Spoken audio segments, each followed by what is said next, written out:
guys, welcome back to Your Mindset, Your Power. Let me ask you something. What if everything was taken from you? Your home, your family, your sense of safety. And the only thing you had left was your mind. Would that be enough? Would it support you? Or would it break you? I recently came across a story of someone that deeply moved me. A story about resilience, about mental fortitude, about the incredible power of the human mind during adversity. And it really made me think, what are we putting into our minds every single day? Because maybe one of the greatest powers we have is the inner world we create within ourselves, in our own minds. And I want to share that story with you today, my friend.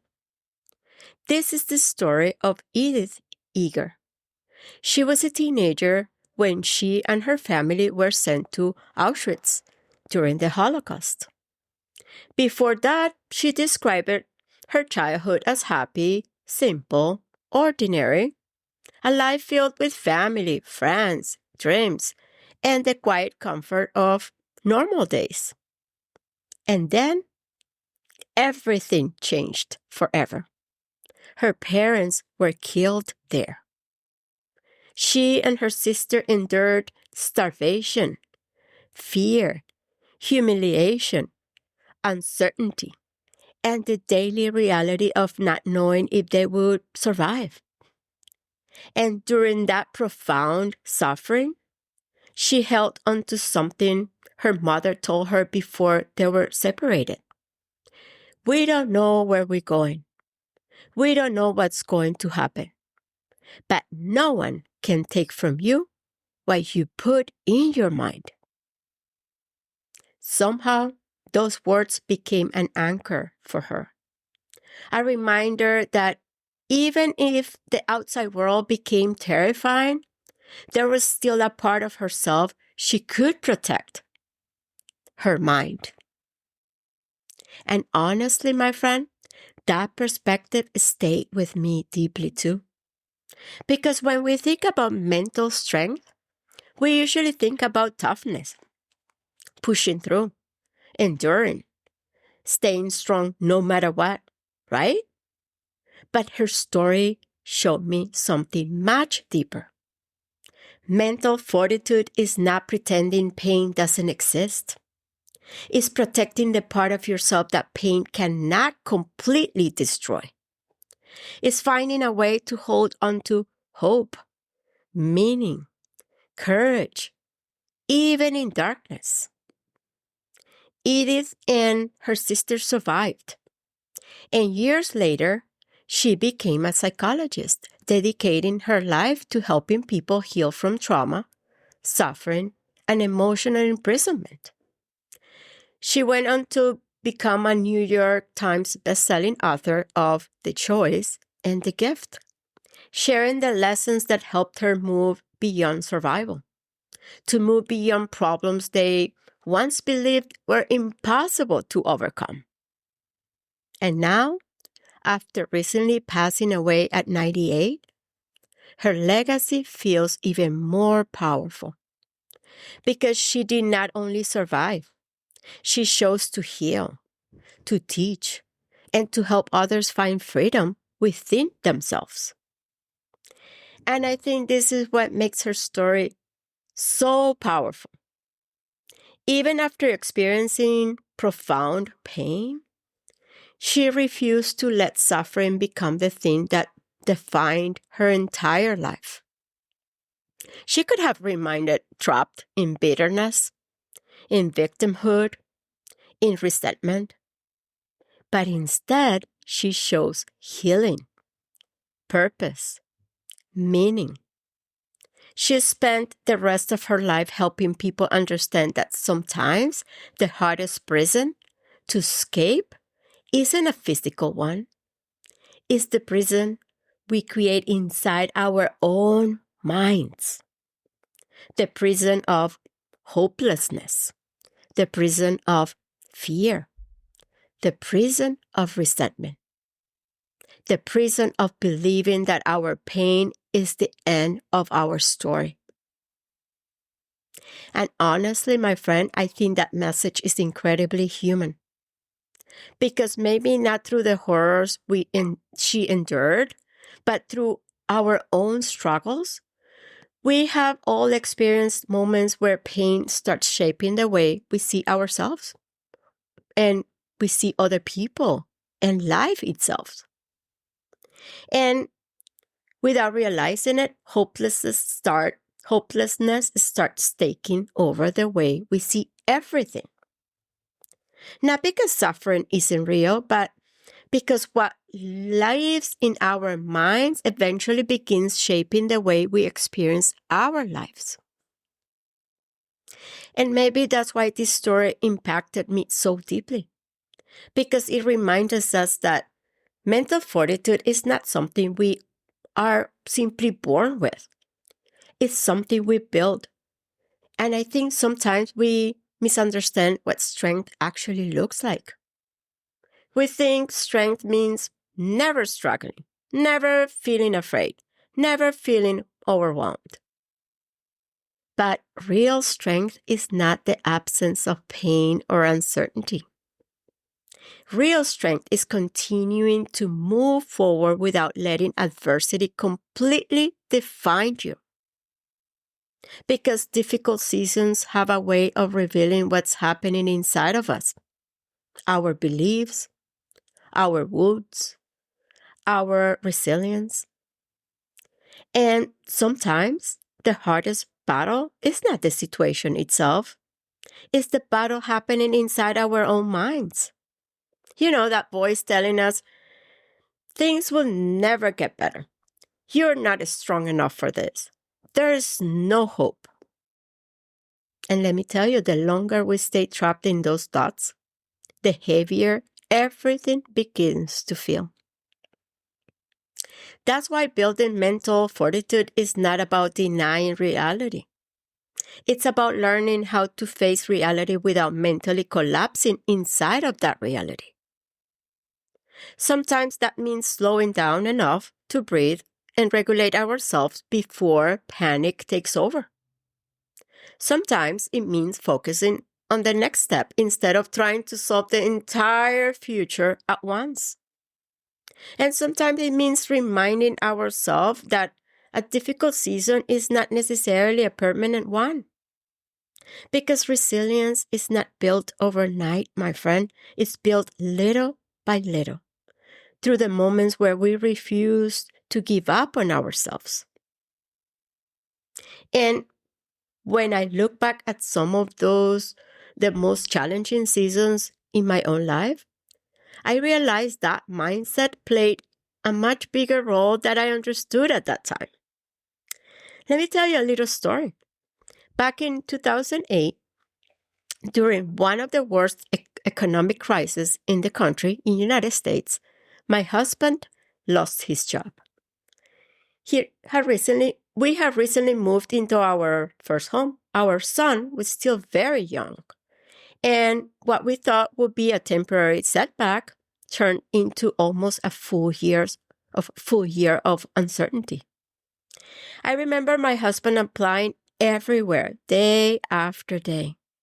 He had experience, a strong resume, a strong work ethic. But the reality was the economy was struggling and opportunities were limited. He did some freelance work here and there just to survive. Nothing stable, nothing guaranteed for a while. There were moments where we honestly did not know how we were going to keep up with the bills. And yet, every morning I remember I would wake up and tell myself, today is a new day. Not because I wasn't scared, I was. I had moments of anxiety, moments of so much uncertainty, moments where I felt emotionally exhausted, even moments when I cried. But deep down, I knew that if fear completely took over my mind, it would take over my home too. And I did not want that for my family. I wanted my son to still feel safe. I wanted my husband to feel supported. So every day, I tried to hold on to hope. Not fake positivity, hope. The belief that somehow we will get through it. And we did. And looking back now, I realized that what carried me through that season was not perfection. No, my friend.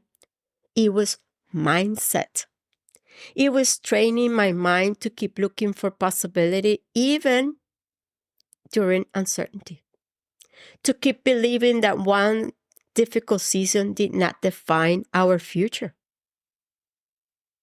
And let me tell you, maybe part of that came from watching my father growing up, because we also went through difficult financial seasons. But no matter how hard things became, I never saw him giving up. Somehow, he always found a way to keep going, to provide, to protect his family. And I think without realizing it, I learned resilience by watching him. And I think this is what adversity often reveals.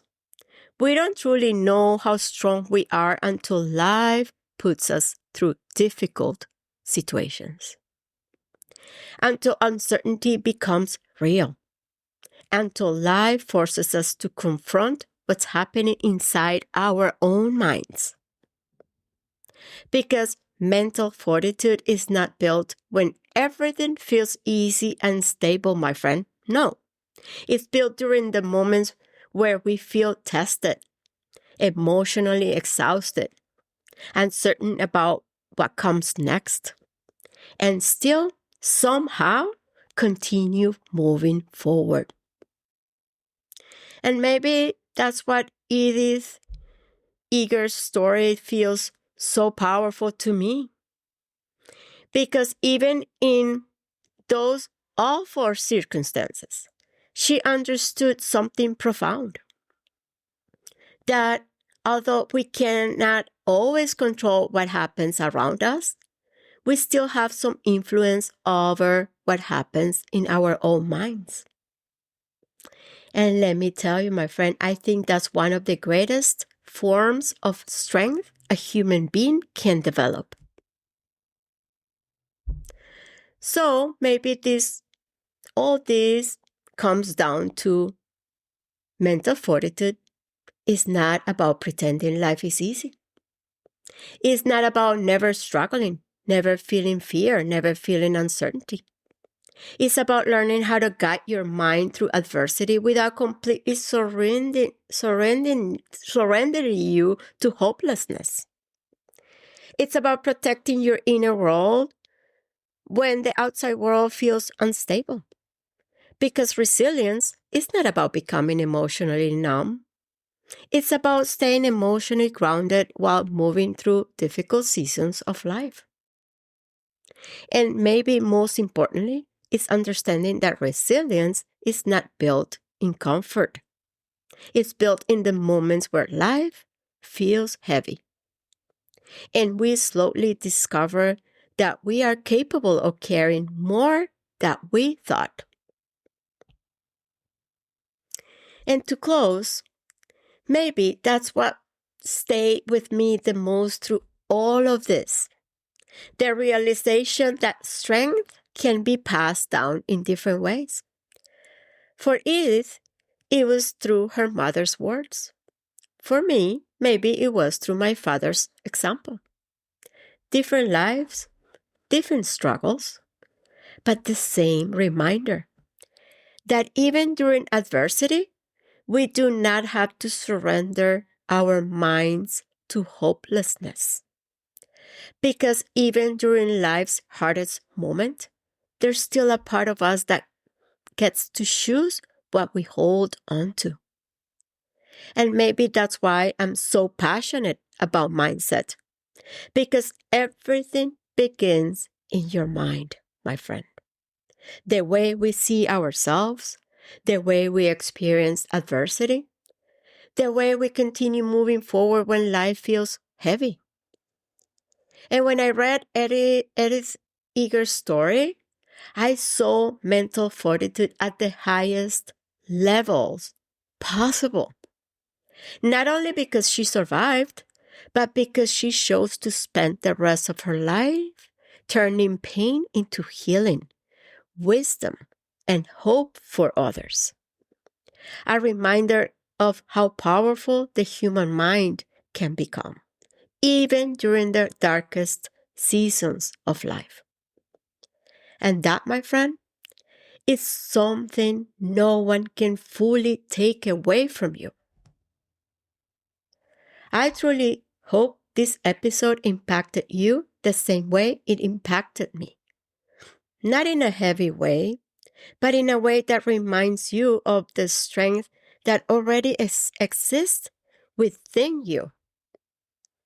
And listen, if this episode spoke to you today, share it with someone you love, someone who may need a reminder that even during difficult seasons, hope, strength, and resilience can still exist within them too. And remember, your mindset is not just what you think, it's where your power begins. I'll talk to you next week, my dear friend. Love you guys.